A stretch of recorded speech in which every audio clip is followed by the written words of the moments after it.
Alright, so what's going on, everybody? Welcome back to the channel, man. It's your boy, and today I wanted to take Proxima Midnight off the shelf and show her some love in World Boss Legend against Infinity Ultron, because the majority of the time we use Proxima, we use her as a support character because of the uniform bonus that gives us extra damage to superheroes and supervillains as long as we're using villains. But I seen in the comment section a couple of you guys asked me on a few different videos actually to use Proxima Midnight against Infinity Ultron and show you guys how she performs. And I personally love Proxima, love her playstyle. She's been one of my favorite characters ever since she came to the game. She helped me build my roster from back in the day with the base kit. So anytime I get to take her off the shelf and have some fun with her, I'll be more than happy to do that. Especially since I have her with a DPS build, not a support build, so I don't have an insight on her.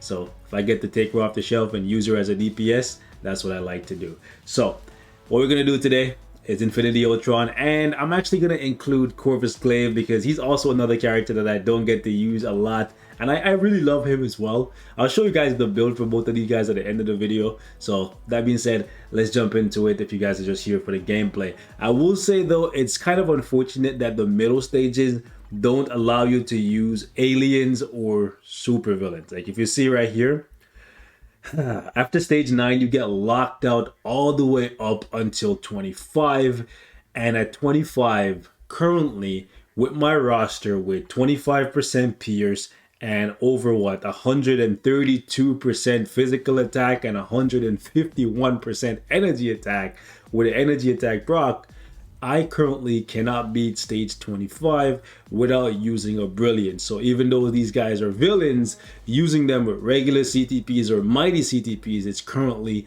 not enough for them to do stage 25. So I actually have to scale it back all the way down to stage 9 if I want to use these guys. It's unfortunate, but that's just the reality of the situation. If I want to use them higher than this, I'm gonna have to give them brilliance, and to be honest, that's not very realistic. Majority of the player base doesn't have a bunch of brilliance to give to Corvus Glaive and Proxima Midnight. If they have brilliance, they probably have it on Moonstone, Sharon Rogers, you know, those kind of characters. So anyways, let's hop in, let's have some fun. We'll start off with Proxima first. This is like a triple support deal, and let's see how she does. All right, let's see how well we can do with Proxima. Ultron moves around quite a bit, so he can be quite irritating at times. Especially since there's a little bit of a wind up before Proxima gets into her groove. So like if he jumps into an iframe before you can get off your attacks, he can lose a bunch of damage, and not only that, your attacks can miss him completely, and then he can optimize. He's probably going to optimize on me here. Yep. Feels real bad, but what can I do about it? He went into an iframe attack, and Proxima has no iframe ignore, so that sucks. We did a bunch of damage though. We got him down to like half HP pretty much before he did this.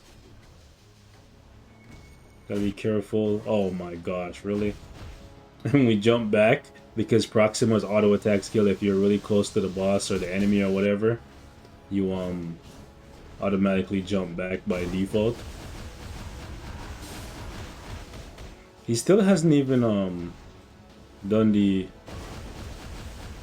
first warp yet. I was kind of hoping we could stop him from doing it, but unfortunately not. I missed my proc there to try and squeeze in damage before he does this. Alright, come on. Keep pressure on the wound and make him bleed.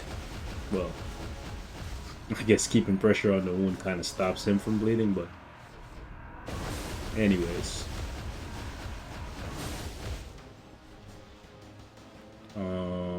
He's gonna optimize again, but this is fine.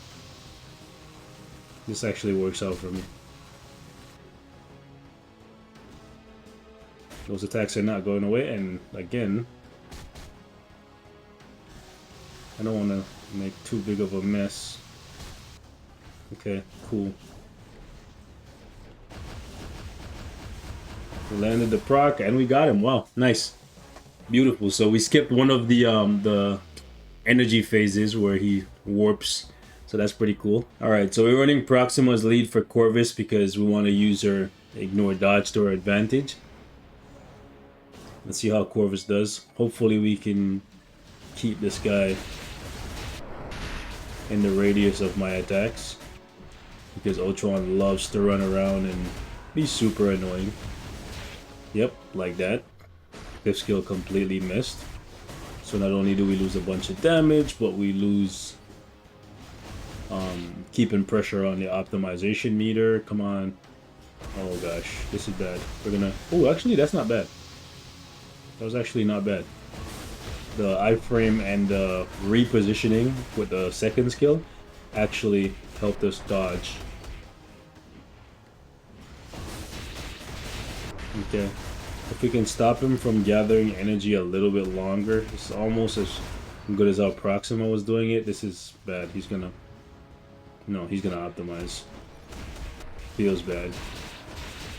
Okay, so this is about the same as Proxima. Okay. Beautiful. The 2 skill is actually not bad. I wanted to try and do it again, but the blade twisters are coming up. Nope. Nope. He's fairly agile. Okay, so the 2 skill didn't activate the proc there, so that's actually pretty good. I just realized I don't have an insight on any of these characters. So he's losing a little bit of damage. Whereas Proxima had my Sif, and my Sif has a CTP of insight on her.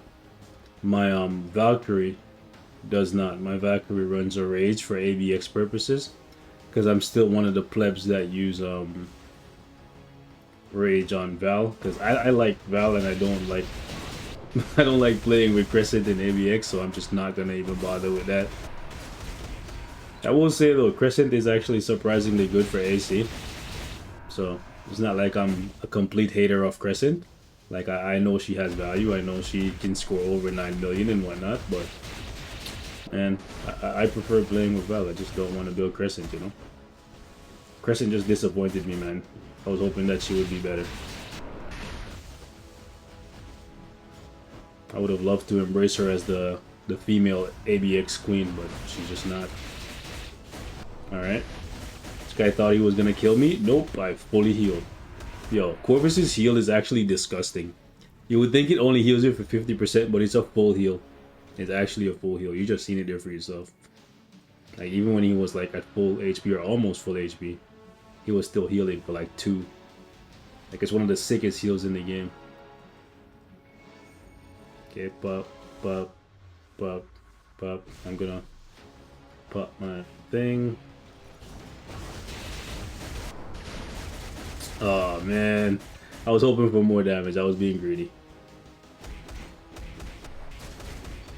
Okay, that's the red one. Hopefully he doesn't do the purple attack. Oh, he does the blue one. This is actually pretty bad too.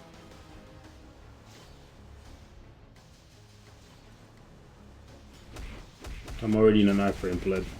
What? Okay, I'm about to say, I thought he got me with the Yellowstone. My rage is probably gonna miss. No, actually it didn't completely miss.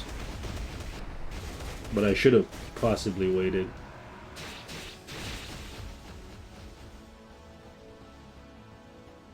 Okay.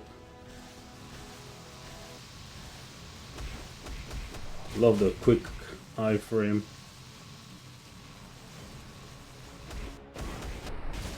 I'm gonna wait this time, even though I'm pretty sure I have enough damage to to kill without the awakened skill.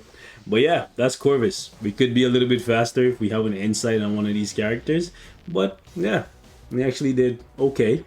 You know, at least it's not like a struggle to do damage to ULTRON. I'll tell you, some characters, because of the fact that they don't have a lot of AoE on their skills, they really struggle to pin ULTRON down because he flies around so much. But yeah, Proxima Midnight, good tracking on her 5th. I would say her 5th, 3rd, and 4th, even her 6th. Everything about her has good tracking, right? So yeah, I love playing with her. So when I do get to take her off the shelf, she does well. So uniforms at Mythic, all of the options are obviously at Mythic because big whaling, right? I have pretty much all the uniforms in the game. Not all, but like majority. What is it? Yeah, so pretty close. We're like 30 uniforms, 29 uniforms off having all of them at Mythic. So yeah, all of these are Mythic. And then he's rocking a Rage for ABX. I'm honestly thinking about swapping his Rage for a Destruction because my Rage Gamora actually scores about 9.2 million, and she only has like what, 5 Odins on her. So if I were to give her another like 7 Odins, then she'll probably be at like 9.5 by herself.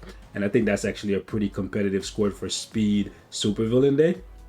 So I might actually swap Corvus over to a Destruction for Alliance Conquest so that when he revives and he does his Awaken skill, he can actually just one-shot, because it's the one PvP ability that Corvus Glaive doesn't have that I think would make him better for Alliance Conquest. Having native penetration would make him even more deadly. Oh, and immunity to guard break, he doesn't have that as well. So yeah, I think I'm gonna swap this the next time the discount comes around, because I don't think I'm gonna be using him very much in Extreme Alliance battle. I know you can score more if you do the tag thing between Gamora and Corvus, but I think you get high enough with Gamora by herself. So I'm just gonna, relegate him to Alliance Conquest. And hey, with a Mighty Destruction, he could probably still clap high stages against Null and possibly Mephisto. So I might try that out as well. Anyways, guys, we're gonna wrap it up here. Thank you so much for watching. Like the video if you like the video, and leave me a line in the comments of characters, old characters or new characters that you'd like to see me use against ULTRON, wherever they're viable. Do keep in mind that we have stage restrictions, so we can only do what we can do. I might use Odin next. I don't know. I was thinking about taking the old man off the shelf and seeing what he can do, So let me know in the comments, guys. I do have him built pretty well. I'm gone. Peace.